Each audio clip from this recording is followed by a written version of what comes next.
سيدنا محمد وعلى آله وصحبه أجمعين. سبحان ربك رب العزة عما يصفون، سلام على المرسلين، والحمد لله رب العالمين. السلام عليكم ورحمة الله وبركاته. الفاتحة حضرة سيدنا وحبيبنا شفيعنا رسول الله محمد بن عبد الله صلى الله عليه وسلم وآله وصحبه وأزواجه وذريته وأهل بيته، ثم إلى أرواح آبائه وإخوانه من الأنبياء والمرسلين وآل كل من الصحابة كلهم أجمعين، ثم إلى أرواح أبينا آدم وأمنا حواء، ثم إلى أرواح سادتنا أبي بكر وعمر وعثمان وعلي وأصحاب بدر وأصحاب أحد وبقية الصحابة رسول الله أجمعين، ثم إلى أرواح سيدتنا خديجة الكبرى وعائشة رضا فاطمة الزهراء وسيدنا الحسن سيدنا الحسين وبقية أمهات المؤمنين، ثم إلى أرواح التابعين وتابع التابعين لهم بإحسان إلى يوم الدين، ثم إلى أرواح جميع الملائكة المقربين والأولياء والشهداء الصالحين والأئمة الراشدين المجتهدين والعلماء العاملين المخلصين والمفسرين والمحدثين والفقهاء والقراء والحفاظ وجميع المجاهدين في سبيل الله أجمعين،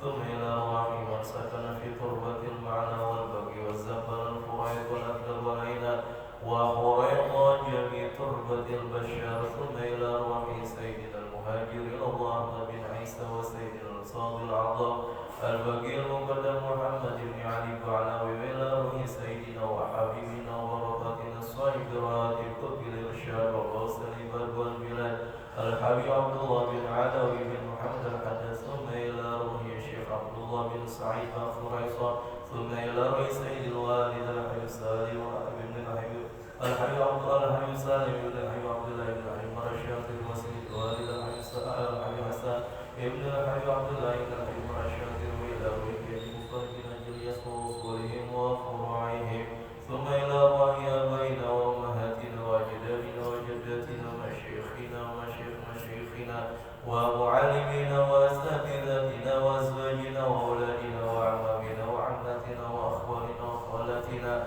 وقراباتنا وتلاميذتنا وجيراننا ولمن أحبنا فيك ولمن أحسن إلينا ولمن له حق علينا ولمن أوصانا واستوصانا بالدعاء أن الله يغفر لهم ويرحمهم ويولي درجاتهم في الجنة وينفعنا ببركاتهم وأسرارهم وأنوارهم وعلومهم ونفحاتهم في الدين والدنيا والآخرة. الفاتحة.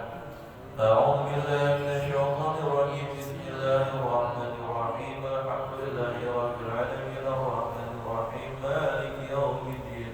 إياك نعبد وإياك نستعين. اهدنا الصراط المستقيم صراط الذين أنعمت عليهم غير المغضوب عليهم ولا الضالين. آمين. بسم الله الرحمن الرحيم. الحمد لله الذي هدانا لهذا وما كنا لنهتدي لولا أن هدانا الله. اللهم صل على سيدنا محمد مفتاح باب رحمة الله عدد ما في علم الله، صلاة وسلاما دائمين بدوام ملك الله وعلى آله وصحبه أجمعين. سبحانك لا علم لنا إلا ما علمتنا إنك أنت العليم الحكيم، ولا حول ولا قوة إلا بالله العلي العظيم. رب اشرح لي صدري ويسر لي أمري واحلل عقدة من لساني يفقهوا قولي. نوينا التعلم والتعليم والنفع والانتفاع والإفادة والاستفادة والتدبر والتذكير والحث على التمسك بكتاب الله وسنة رسوله والدعاء إلى الهدى والدلالة إلى الخير والابتغاء وجه الله ورضا وقربه وثوابه. اللهم يا من مطالب الأمور كلها بيده وإليه يرجع الأمر كله.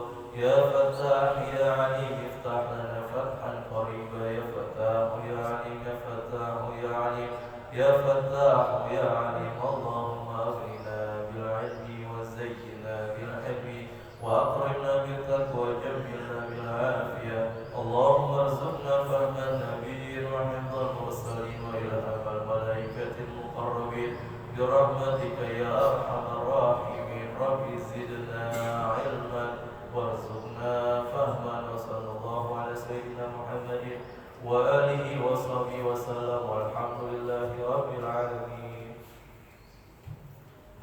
wal hadirat, bapak-bapak, ibu-ibu, jamaah Masjid Nurul Yakin yang dirahmati Allah Subhanahu wa taala, yang saya hormati, yang sama-sama kita hormati dan kita muliakan guru kita, orang tua kita, Abu Yaki Haji Ghazali Muswanif. Semoga Allah senantiasa memberikan beliau panjang umur dalam keadaan sehat walafiat.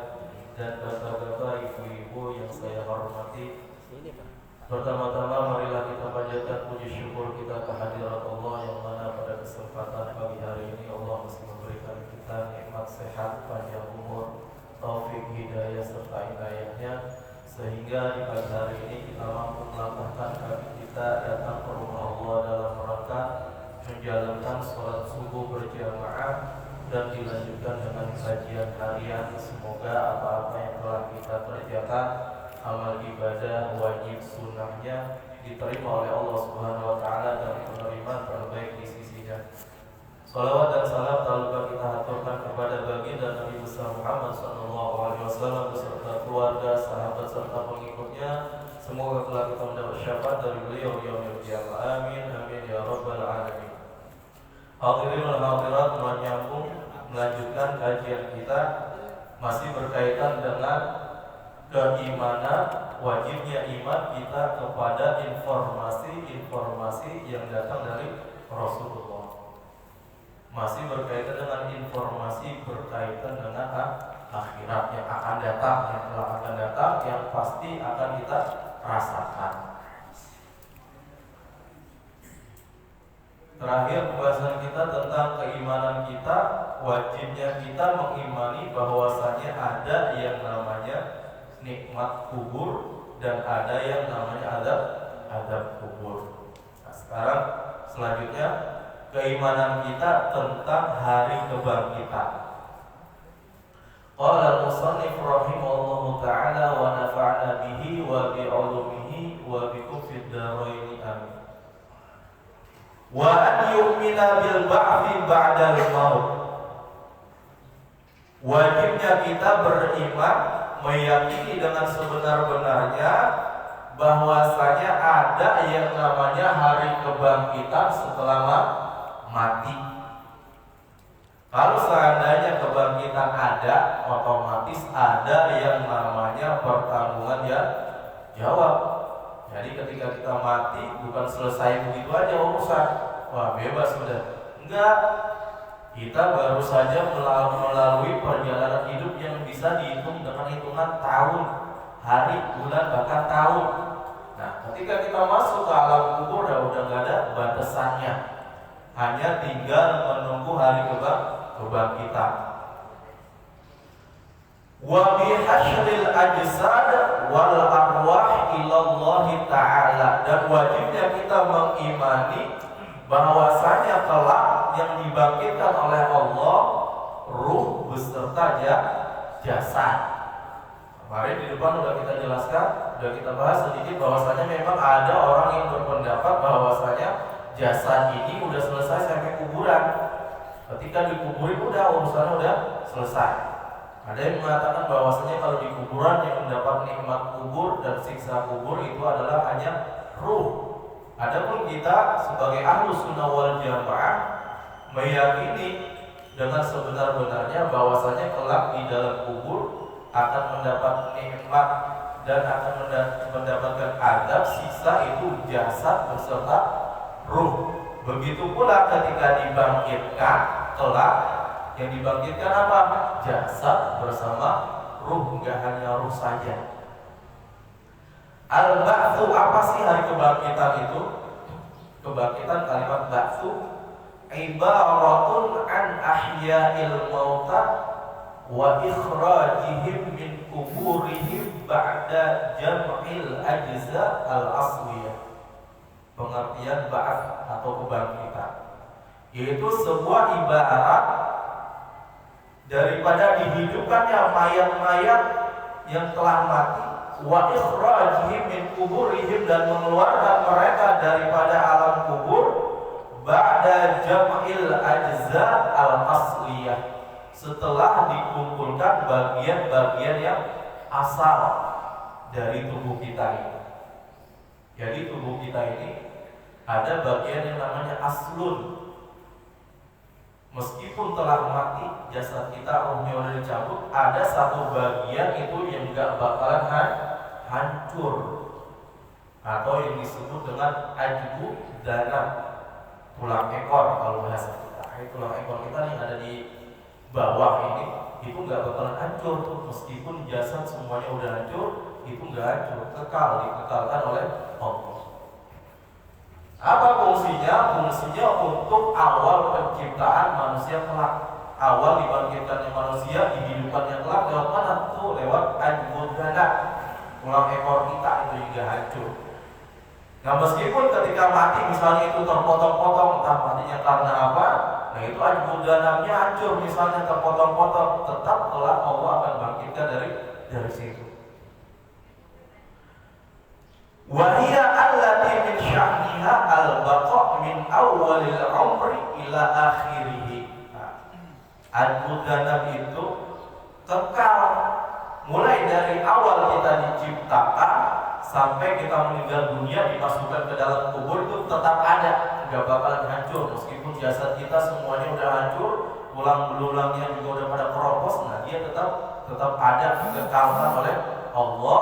Walau quti'at ba'da mautihi, meskipun setelah mati itu terpotong-potong, misalnya disiksa, dimutilasi sampai dihancur itu tulang belulangnya, tetap kelak masih ada dan masih dikekalkan oleh Allah Subhanahu wa ta'ala. Bi khilafil lati laisa min sya'nihal baqa' kal-dhufri masalan. Berbeda dengan anggota-anggota badan kita yang pada umumnya dia tidak kekal, seperti apa? Kuku, tulang, rambut, dan selainnya, nah itu enggak. Itu bakal hancur semuanya. Adapun ajbud dana tetap kekal untuk penciptaan pembangkitan manusia selanjutnya. Wal ba'tsu yatanawwalu jami'a makhluqatillahi ta'ala. Dan kebangkitan ini akan dirasakan oleh seluruh makhluk Allah, allati min insanin, baik dia manusia, wa hayawanin atau hewan, wa jamadin atau dia benda mati. Bahkan benda mati kelak itu akan dibangkitkan. Buat apa benda mati dibangkitkan? Kalau manusia akan ada yang namanya pertanggungan jawab. Hewan juga begitu juga, yang kemarin sudah kita jelaskan hadisnya, bahwasanya kelak seekor kambing, dicontohkan seekor kambing yang tidak bertanduk akan mendapatkan keadilan dari kambing yang bertanduk. Mungkin waktu hidup di dunia itu kambing sering dibandungin sama kambing yang bertanduk. Itu kelak akan mendapatkan keadilan dari Allah. Setelah mendapatkan keadilan dari Allah, udah langsung dijadikan debu. Itu hewan tuh. Nah kalau hewan aja bisa mendapatkan keadilan seperti itu, apalagi manusia. Nah makanya tuh orang-orang yang membunuh 6 orang itu ya di dunia mereka enak ya, menutupi diri, bahkan dilindungi. Nah, kalau kita udah gak punya harapan di dunia, ya harapan kita di mana? Di akhirat aja udah. Biar mereka mendapatkan balasan. Ya kira dia bisa lolos daripada pengadilan Allah Subhanahu wa ta'ala. Hewan saja tidak akan bisa lolos dari pengadilan Allah, apalagi manusia. Nah kemudian zaman ini benda-benda padat ini, benda-benda mati, apa fungsinya dia dibangkitkan oleh Allah? Nanti akan di bawahnya akan ada hadis yang menjelaskan. Wa malakin, begitu juga para malaikat. Malaikat juga kan termasuk makhluk Allah. Nah, ketika ditiupkan itu trompet pertama, malaikat pun semua mati. Kemudian kecuali ada beberapa malaikat yang tetap dihidupkan oleh Allah sampai pada akhirnya Allah sendiri yang akan mencabut rohnya. Apa dalilnya kita wajib beriman kepada hari kebangkitan? Dalam surah Al-Hajj, mu'allif menjelaskan wa annallaha yab'atsu man fil qubur. Inilah dalilnya kita wajib mengimani yang namanya hari kebangkitan. Wa annallaha, dan sesungguhnya Allah yab'atsu akan membangkitkan, membangunkan man, siapa saja orang fil kubur yang berada di dalam kubur, siapapun dia. muslimkah dia, non muslimkah dia, akan dibangkitkan oleh Allah untuk dimintai pertanggungan jawab. Wa qala ta'ala, dan Allah Subhanahu wa taala juga berfirman dalam surat Al-Mu'minun ayat 16, "Tsumma innakum yaumal qiyamati tub'atsun." Tsumma innakum, kemudian innakum, sesungguhnya kalian, yaumal qiyamah, pada hari kiamat, tub'atsun, akan dibangkitkan semuanya. Nah, ini adalah dua dalil yang mewajibkan kita harus iman, percaya, yakin bahwa ada yang namanya hari kebangkitan. Wa fil Bukhari, dan dalam Sahih Bukhari pun diterangkan, fa innahu la yasma'u mada sautil mu'adzin jinnun wala insun wala syai'un illa syahida lahu yaumal qiyamah. Hadis ini sebenarnya hadis tentang fadilah atau keutamaan orang yang beradzan. Fa innahu la yasma'u mada sautil mu'adzin, maka sesungguhnya tidaklah didengar atau terdengar suara orang yang beradzan, jinun, didengar oleh jin, wala insun, dan juga tidak didengar oleh manusia, wala syai'un, dan juga tidak didengar oleh sesuatu apapun, illa syahidalahu, kecuali kelak semuanya yang mendengar azan tersebut akan bersaksi kepada Allah yaumal qiyamah, pada hari kiamat. Ini adalah hadis tentang keutamaan muadzin. Apa? Selagi itu suara azan didengar sampai sejauh manapun, itu yang mendengar kelak akan menjadi saksi kebaikan untuk kita. Ya Allah, ini saya pernah dengar suaranya fulan nih, azan. Ya Allah, saya pernah dengar suaranya fulan, baik itu dari manusia, jin, atau makhluk benda-benda mati. Nah, di sini kalimatnya syai'un, pakainya isim nakirah, bukan isim ma'rifat, berarti semua. Wala syai'un, pertama kan sudah disebutkan jin. Jin udah ma'rifat nih, berarti golongan jin dengar suara adzan. Wala insun, dan juga manusia. Manusia, semua golongan manusia. Wala syai'un. Nah, syai'un ini adalah segala sesuatu. Isimnya di sini pakai isim nakirah, berarti apapun dia, mau dia padat, cair, segala macam, nah kelak akan menjadi saksi. Ya, kemudian hadis ini dikomentari oleh mu'alif, wala yumkinu an tashhada illa idza ba'athahu Allah ta'ala. Tidaklah mungkin yang tadi disebutkan manusia, jin, dan syai'un tadi akan memberikan saksi kepada Allah kecuali setelah dibangkitkan. Kalau seandainya nggak ada hari kebangkitan, ya yang tadi tidak akan mampu bersaksi. Maka paling nggak dalam hidup kita ini pernahlah adzan sekali, supaya kita bisa mendapatkan fadilah hadis ini. Ya, kelak ada orang yang memberikan saksi kebaikan untuk kita, bahwasanya kita pernah menyeru orang, mengajak orang untuk beribadah, mengajak orang untuk sholat berjamaah. Qauluhu wa bihasyril ajsad wal arwah. Yang tadi berarti sudah jelas bahwasanya kita wajib mengimani yang namanya hari kebangkitan dengan dalilnya di surat Al-Hajj ayat 7 dan surat Al-Mu'minun ayat 16, serta hadis yang diriwayatkan oleh Imam Bukhari dalam sahihnya dari Abi Sa'id, dari sahabat Abi Sa'id. Ini adalah 3 dalil cukup untuk kita sebagai penguat bahwasanya memang kelak ada yang namanya hari kebangkitan. Nah, selanjutnya wa bihasyril ajsad wal arwah ilallah, dan kita juga wajib mengimani, meyakini dengan sebenar-benarnya bahwasanya kelak ruh dan jasad akan dibangkitkan menghadap Allah Subhanahu wa ta'ala. Apa yang dimaksud dengan hasyar? Pengumpulan. Wa huwa al-ibaratun an sawqil khalaiq.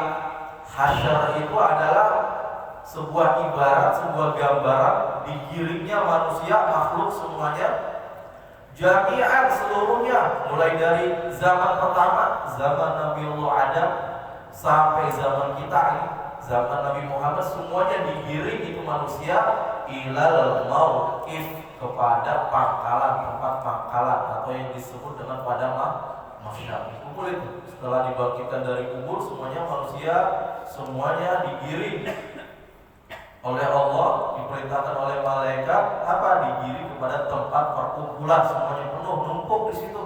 Nah, kalau kita pernah antri di mana di pasar itu belum ada apa-apanya.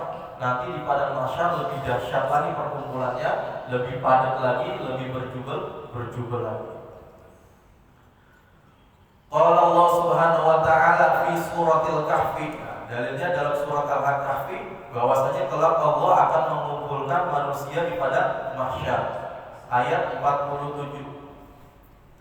Wa yauma nusayyirul jibala, dan ingatlah pada hari kami jalankan itu gunung-gunung, alias dicabut.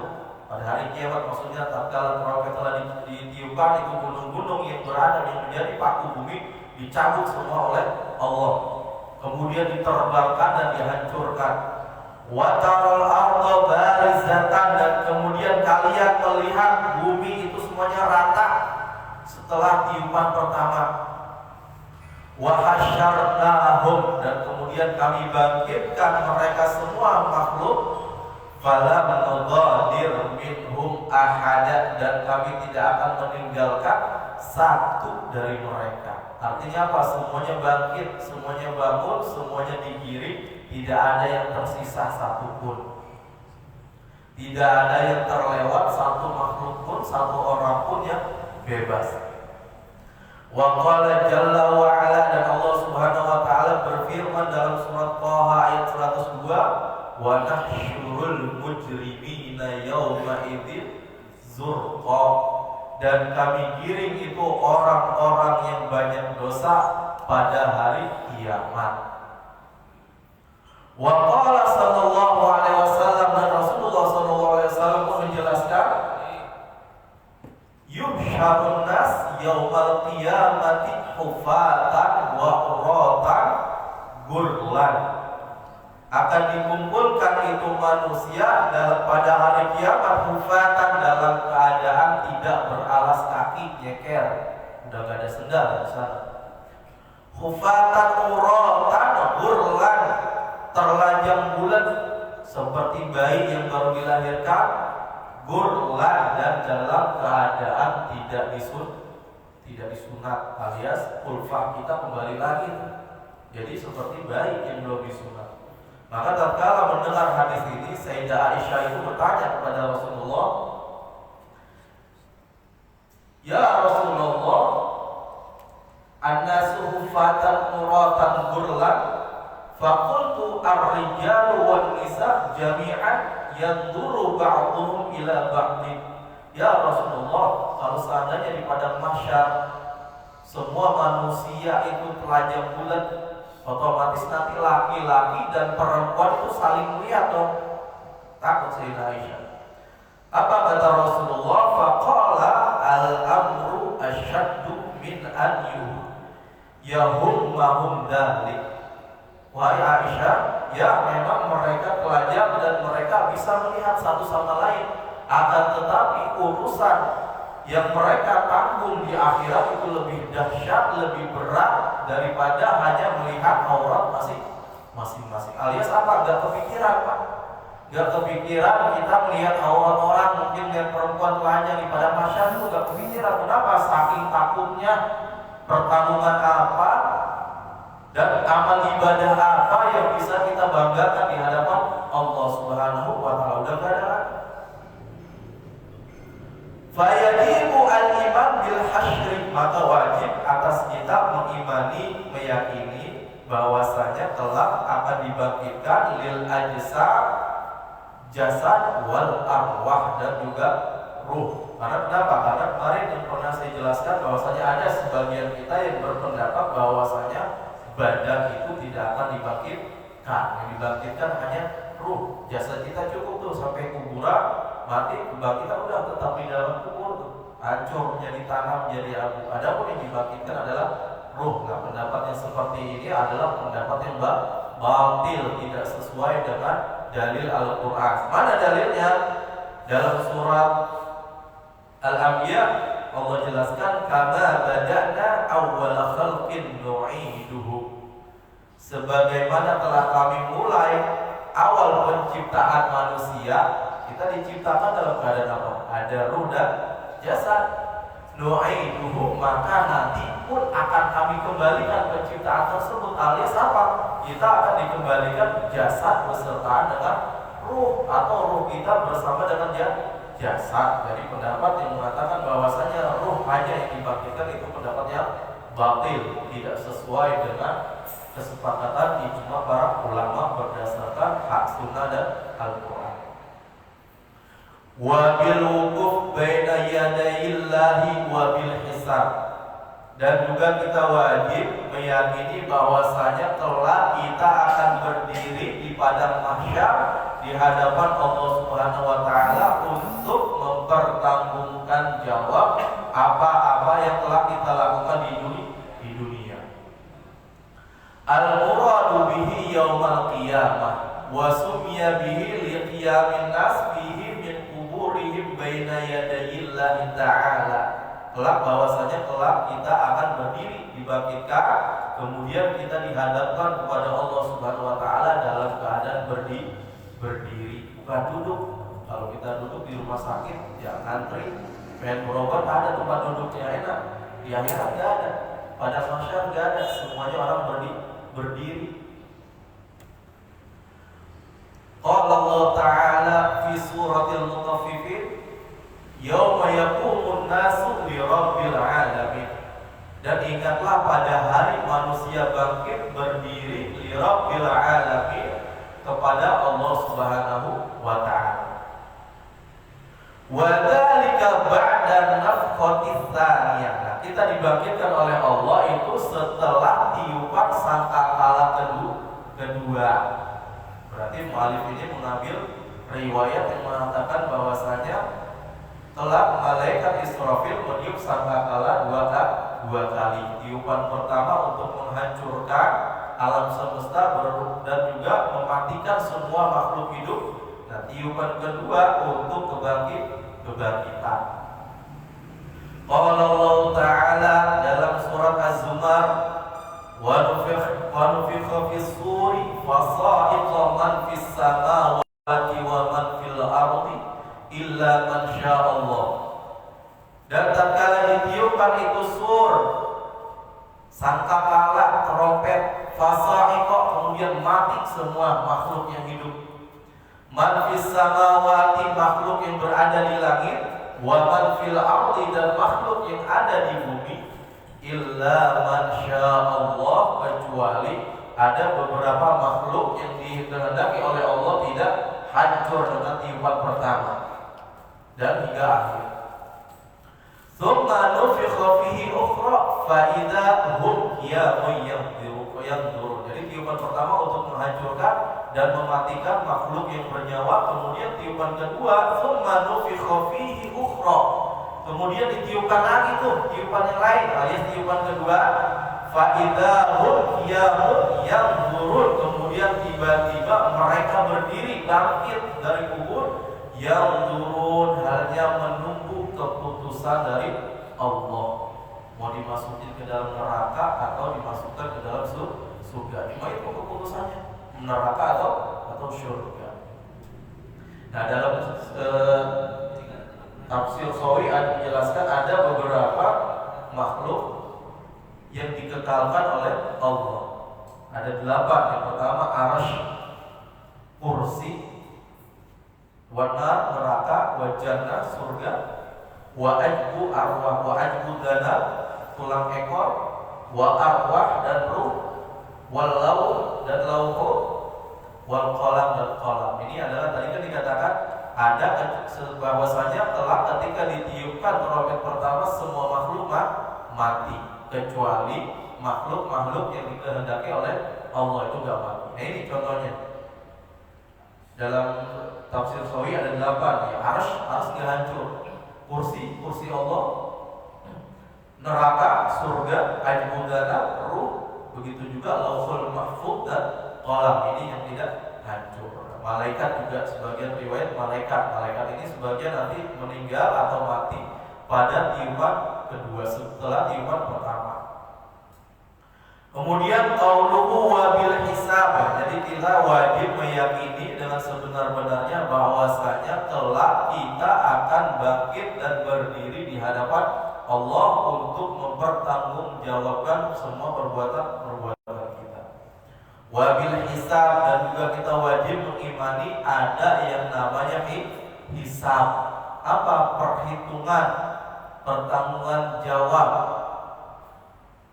Ayat yajibu al-iman bil hisab. Wajib bagi kita semua orang yang beriman, orang yang muslim mengimani dengan adanya hisab. Apa hisab? Wa huwa tauqifullah an-nasa ala a'malihim khairan kanat aw syarran. Perhitungan Allah Subhanahu wa taala kepada manusia ala a'malihim, atas amal-amal perbuatan mereka, khairan, baik itu amalnya amal baik, aw syarran, atau amalnya amal yang jelek. Ditimbang tuh amal kita. Kaulan, baik amalnya itu berupa ucapan, perkataan, au fi'lan, atau perbuatan. Ba'da akhdihim kutubaha, setelah mereka mengambil catatan amal kebaikan. Jadi setelah kita dicatat, dikasih amal kebaikan kita, catatan amal, kitab-kitab semuanya kita lihat itu, baru setelah itu kita akan dihisab oleh Allah satu persatu. Wa yaqumul hisab lil mu'min wal kafir, dan adanya hisab ini terkhusus untuk orang mukmin, wal kafir, dan orang kafir, minal insi wal jin, baik yang mukmin dari golongan manusia atau jin, dan baik orang kafir dari golongan manusia atau jin. Illa man istafna Allahu ta'ala minhum, kecuali orang-orang yang dikecualikan oleh Allah. Ada orang yang dikecualikan oleh Allah, tidak dihisab. Artinya dia akan masuk surga tanpa dihisab. Salah satunya siapa? Salah satunya orang-orang yang mati dalam keadaan syahid tanpa dihisab tuh. Para nabi, para rasul juga mati meninggal tanpa dihisab, langsung dimasukkan Allah ke dalam surga. Wal ayatul dalatu 'ala hisab katsiratun, dan adapun ayat-ayat yang menjelaskan tentang hisab katsiratun itu sangat banyak. Minha, diantaranya qauluhu ta'ala, firman-Nya Allah Subhanahu wa taala dalam surat Al-Ghasyiyah ayat 25 dan 26, inna ilaina iyabahum, dan sesungguhnya kepada kami iyabahum, mereka dikembalikan. Tsumma inna alaina hisabahum, dan sesungguhnya atas kamilah hisabahum, ay hisab mereka. Di ayat ini untuk turunnya asbabun nuzulnya untuk menghibur Rasulullah, bahwasanya orang-orang kafir Quraisy itu ketika diajak malah menentang Nabi, memusuhi Nabi. Lalu Rasulullah dihibur oleh Allah, tenang saja, sesungguhnya mereka akan kembali kepada kamu nggak usah khawatir. Tsumma illa inna alaina hisabah, sesungguhnya wajib atas kami menghisab mereka. Nah, guru kami Al-Habib Salim bin Abdullah bin Umar Syatiri sering mengajarkan doa kepada santri-santrinya dengan ucapan Allahumma adkhilnil jannata bighairi hisab. Minta itu, kita sering-sering doa, Allahumma ya Allah, masukkanlah kami ke dalam surga tanpa dihisab. Termasuk di ayat ini kan kita diperintahkan untuk baca apa?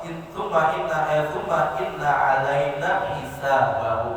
Biasanya kita baca apa? Ayat setelah itu baca doa. Rabbi hasibni hisaban yasira, ya. Nah, kalau kita imam baca ini di surat Al-Ghasyiyah, pas akhirnya inna ilaina iyabahum tsumma inna alaina hisabahum Rabbi hasibni hisaban yasira. Nah, ini doa kita biasanya. hisab. Kalau guru kami Al-Habib Salim jangan pakai doa itu. Ganti doanya, jangan Rabbi hasibni hisaban yasira. Ya Allah, hisablah kami dengan hisab yang ringan. Kata Habib Salim, seringan-ringannya hisab di akhirat pada hari kiamat itu sangat menyakitkan. Jadi jangan minta dihisab, mintanya ya Allah masukkanlah kami ke dalam surga tanpa dihisab. Allahumma ja'allah adkhilnil jannah bighairi hisab. Makanya disuruh ganti nih bacaan doa ini. Tsumma inna alaina hisabahum rabbi adkhilnil jannata bighairi hisab. Ya Allah masukkanlah saya atau kami ke dalam surgamu tanpa dihisab. Banyak-banyak doa itu, meskipun cara zahirnya mungkin kita tidak termasuk ke dalam golongan orang-orang yang kelak masuk surga tanpa dihisab. Tapi boleh kita minta perbanyak kepada Allah, semoga kita dimasukkan surga tanpa dihisab. Kenapa? Karena kata Habib Salim, seringan-ringannya, secepat-cepatnya hisab di akhirat kelak itu sangat menyakitkan. Maka minta jangan tanggung-tanggung, jangan tanpa hisab yang ringan, enggak. Mintanya masuk surga tanpa dihisab. Wa qala ta'ala wa nukhriju lahu yawmal qiyamati kitaban yalqahu mansyura. Wa nukhriju lahu yawmal qiyamah, dan kemudian kami bangkitkan pada mereka pada hari kiamat kitaban, dan kami berikan mereka apa? Kitabnya masing-masing. Yalqahu mansyura, dalam keadaan terbuka. Jadi mereka bisa lihat sendiri, nanti kita bisa lihat sendiri catatan amal kita, ucapan kita, mulai dari kita balik sampai kita mau meninggal, perbuatan kita bisa lihat sendiri. Iqra kitabak, maka bacalah catatan amalmu itu. Kafa binafsika, maka cukuplah dengan dirimu sendiri pada hari ini. Yauma alaika hasiba, sebagai penghitung, sebagai penentu. Artinya apa? Tatkala kita melihat catatan amal kita, itu kita langsung bisa menentukan bahwa ini kita bakal masuk kemana. Kita langsung bisa menghisab diri kita sendiri. Wa fil hadithi annahu sallallahu alaihi wasallam qala wallahu taala a'lam bissawab. Sampai sini saja kajian kita. Insyaallah di pertemuan selanjutnya kita bahas lagi masalah tentang hisab. Masih ada yang belum kelar. Bagi ada jamaah, bapak, saudara yang ditanyakan, saya persilakan. Jika saya bisa jawab, insyaallah saya jawab. Monggo. Pertemuan selanjutnya.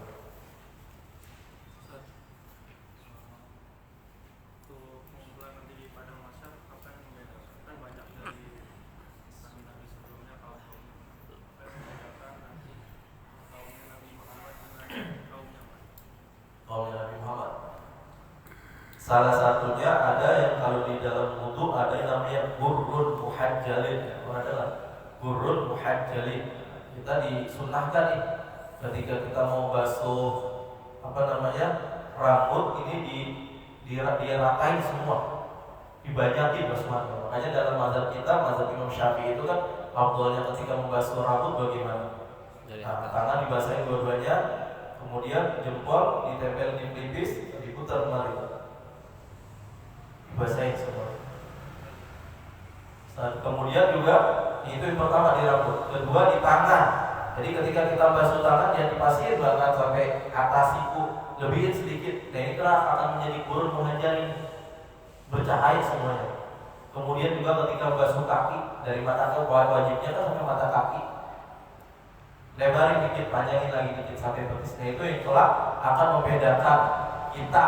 Rasulullah akan mengenali bahwa itu umatnya dari itu cahaya-cahaya yang ada di sini bekas air wudu, atau yang disebut dengan gurrun muhajjalin. Dalam bab wudu itu ada di bawah. Itu salah satu. Mungkin kita bisa praktekin kalau basahin rambut, basahin semua, jangan ini takut benar rambutnya basah ya, basahin semua. Afdhalnya seperti itu. Bahkan dalam mazhab Imam Malik wajib basuh semua rambut, itu wajib, bukan sunnah, wajib. Kalau kita sunnah, yang penting kadar wajibnya ada yang basah antara rambut dan kulit kepala. Ada lagi?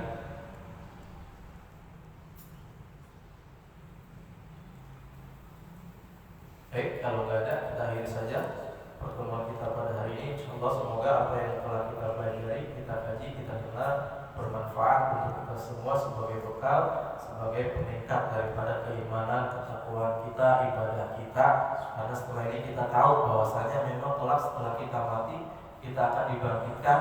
Setelah dibangkitkan kita akan dimintakan pertanggungan jawab atas apa-apa yang telah kita lakukan selama kita hidup di dunia. Bismillahirrahmanirrahim. Rabbana anfa'na bima 'allamtana, rabbi 'allimna alladhi yanfa'una, rabbi faqihna wa faqih ahlana wa qarabatin lana fi dinina ma ahli al-qudri wa thawazaka, rabbi wafiqna wa wafiqhum lima tarqadi qawlan wa fi'lan karama warzuqil kulla halalan daima wa akhillat ya ulama nahda bil khairi wa nufa kulla syar. Rabbana waslih lana kulla syurur wa akhira bi ridha minkal uyun waqdiyana rabbana kulla duyun qabla ta'yana rusnun manhun waghfir wastur anta akrama man satar wa salatullahi tarshal mustafa manilal haqi da'ana wal wafa bi kitabin fi linasi shifa wa ala al-kirami syurafa wa ala sahbil masabihil quran. Allahumma hdina bihuda waj'alna mimman yusaru fi ridha wa la tuwalina waliyan wa la siwa wa la taj'alna mimman khalafa amraka wa asaka wa hasbunallahu wa ni'mal wakil ni'mal mawla wa ni'man nasir wa la hawla wa la quwwata illa billahil aliyyil azim. Wa sallallahu ala sayyidina Muhammadin wa ala alihi wa sahbihi wa sallam walhamdulillahi rabbil alamin. Subhanakallahumma wa bihamdika asyhadu an la ilaha illa anta astaghfiruka wa atubu ilaik. Wassalamu alaikum warahmatullahi wabarakatuh.